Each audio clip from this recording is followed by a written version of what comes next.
to northeast at about 8 miles per hour. Next in line, that's going to be eastern Cuba tonight into tomorrow morning, expecting a second landfall there, and then moving through the Turks and Caicos, the southeastern Bahamas, and by the end of the week, impacts felt near Bermuda as potentially a Category 2 hurricane, even by the time it approaches Bermuda. As for impacts the next couple of days, we're still going to track quite a bit of rain from Cuba up into the islands, and also several feet of storm surge is going to be possible before all is said and done with Hurricane Melissa. Meanwhile, closer to home, we are tracking our coolest air of the season set to arrive. We'll talk all the details on that in just a bit. All right, thanks, Valerie. In Venice, Agape Flights is working on a plan to get much needed supplies and food to those islands impacted once Hurricane Melissa passes. And they've been doing this work for decades. And as Fox 13's Kimberly Quizon reports, they're planning to help as much as they can. For Agape Flights, they're grounded until Hurricane Melissa passes. But on the ground, they're working nonstop with several partners to secure items that will be desperately needed. Phone calls to the Caribbean are happening on an hourly basis. Agape Flights is keeping in touch with ministries across Jamaica, Cuba, Bahamas, and Haiti to deliver aid as soon as they can fly into the area. This has become a large partnership with Agape Flights, working with groups like Mercy Chefs, which helps deliver food to impacted areas, Mountain to Sea Ministries, which has already donated dozens of generators, and IBC Airways out of Miami, which has a larger plane to bring in larger quantities of supplies. And some of these people in Jamaica and in Cuba and in the Bahamas will lose everything, their shelter, what food they had, what belongings they had will be gone.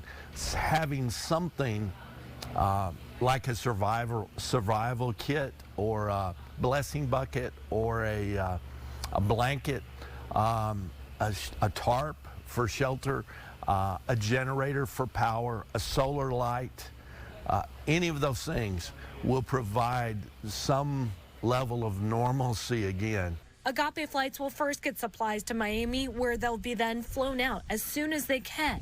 They say right now it is truly a wait-and-see period to determine where they can fly to and which areas they can access first. Agape Flights is working to get a crew on the ground in Jamaica by Thursday night. And to find out more about their mission and how you can help out, head on over to our website at fox13news.com. From Venice, Kimberly Quizon, Fox 13 News. Kimberly, thank you. Well, deputies in Pinellas County are investigating after several businesses reported 2 people using counterfeit cash. The businesses affected are in Johns Pass, and they include Spice and Tea Exchange, Delos's Pizza, Kilwin's, and Hubbard's Marina. Now, Captain Dylan Hubbard tells us that his business got 3 bills worth $60 that were all fake. Over a course of about an hour to 2 hours, these individuals, suspects if you will, hit multiple different businesses and kind of worked their way around the pass trying to wash their counterfeit currency, and that was very frustrating. Yeah, we're told the culprits washed $1 bills and printed a 20 on top of them, so pens that are used to spot counterfeits marked it as real because the paper was real. Well, state legislators are discussing the possibility of revising a new law that has drawn legal challenges because it blocks cities and counties from approving many changes to growth plans. The limit on changes to growth plans was included in a wide-ranging bill that Governor Ron DeSantis signed this summer. Several cities and counties and the growth management group 1,000 Friends of Florida have filed 2 lawsuits challenging the constitutionality of the law.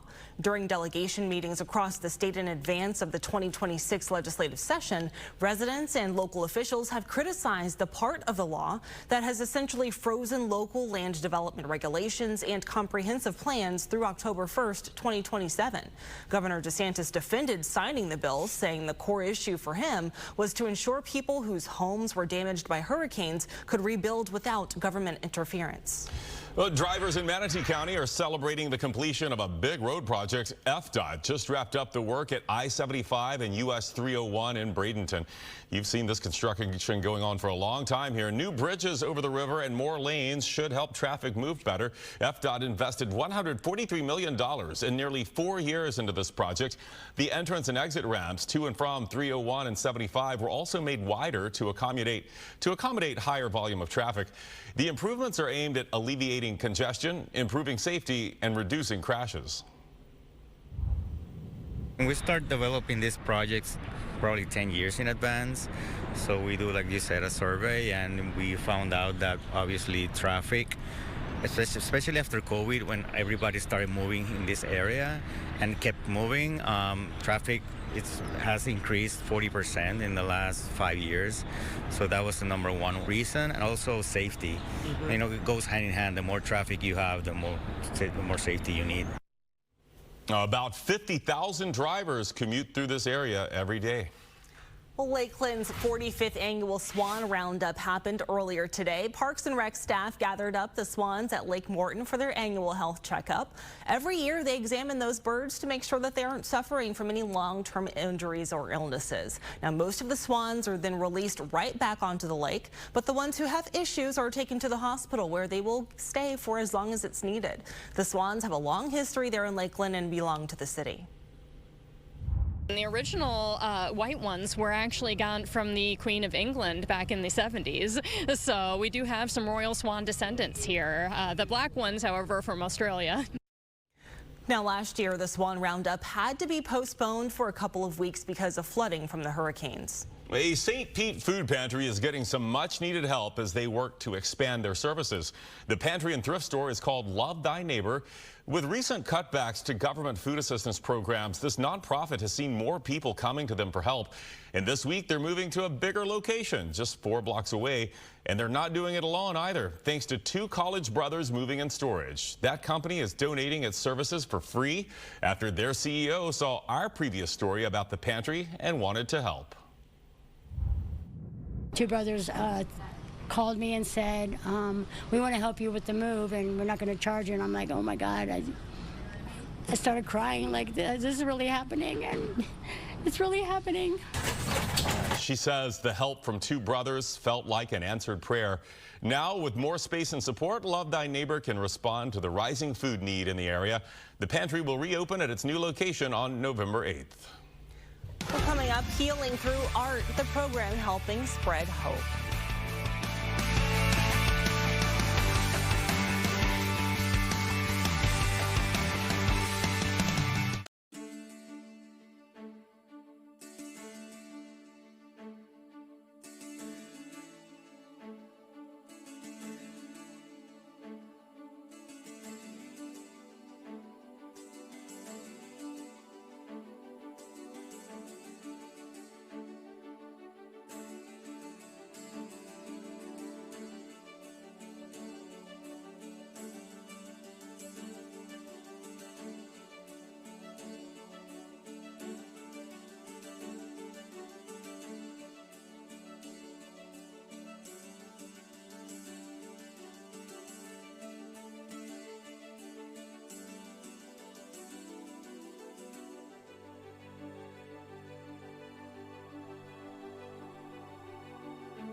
watching Fox 13, Tampa Bay's #1 news station. Welcome back. Some beautiful art adorns the walls of the Watson Clinic Cancer Center in Lakeland. Yeah, but the purpose is much more than just pretty pictures. The hope here is to help heal. Fox 13 photojournalist Barry Wong highlights the Arts and Medicine program.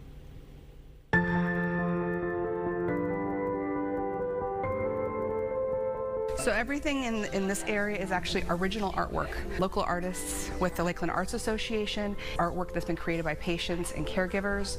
It's artwork that's been created here in our studio space. To be asked to show my paintings at Watson Clinic, it's an honor, and I'm very happy about it. I'm very happy to be a part of something so significant. It touches all of us. Cancer touches all of us. I started painting again after the loss of my son, so art for me is a healing. It is just a healing. It's an expression.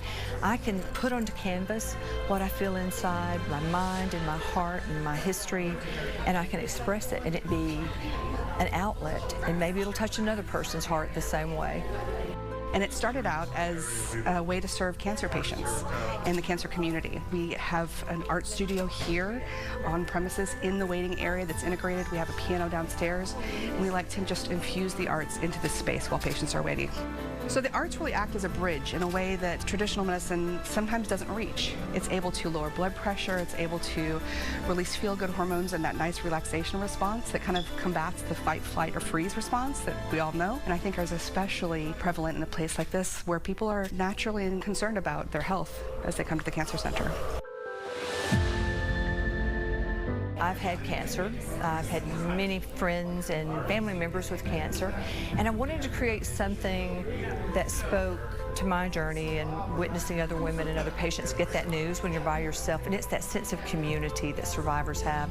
You can be in a room full of strangers, and if that woman next to you just got bad news or is having an emotional moment, the entire room rallies around and supports each other, and that's what I wanted this piece to show, but I also wanted it to show the reality of the treatment, the markings on the body where we receive our radiation, the loss of hair, but then that joined together to fight for survivorship.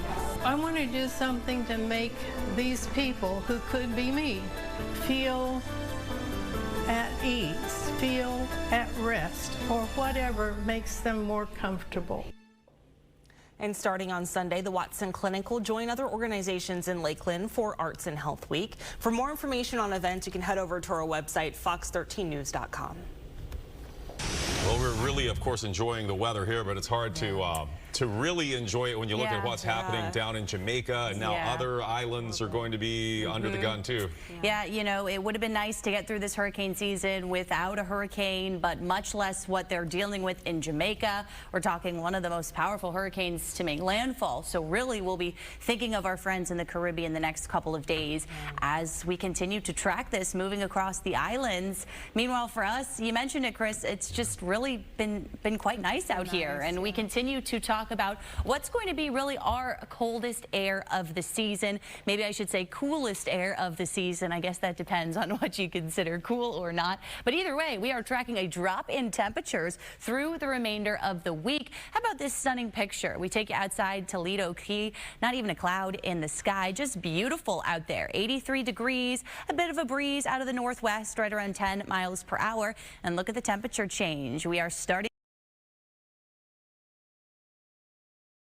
Panama City, 20 degrees cooler for you than this time yesterday. A small change for us, but we are starting to talk about that cooler air being ushered in, and we'll really feel it by tomorrow and then through the end of the week, continuing to track below average temperatures. We've got some 60s across the panhandle at this hour. Otherwise, mostly 70 to 80s for us. So it puts us actually on a seasonal afternoon. Temperatures are rather comfortable out there, right around 85 for Sebring, 82 in the Bradenton area, as well as Tampa, right around 75 for Newport Richey, Wesley Chapel to Lakeland sitting at 79. Here's the big picture. There are some clouds in the mix. We have a cold front that's just to the south of us. This is actually the first of two cold fronts that we are going to be tracking. Another one rolls through Wednesday into Thursday, and look at all of this cooler air that's really going to be blanketing a good portion of the east and the southeast. So through the remainder of this evening, a couple of clouds, otherwise mainly dry. will fall through the 70s. It'll be really comfortable for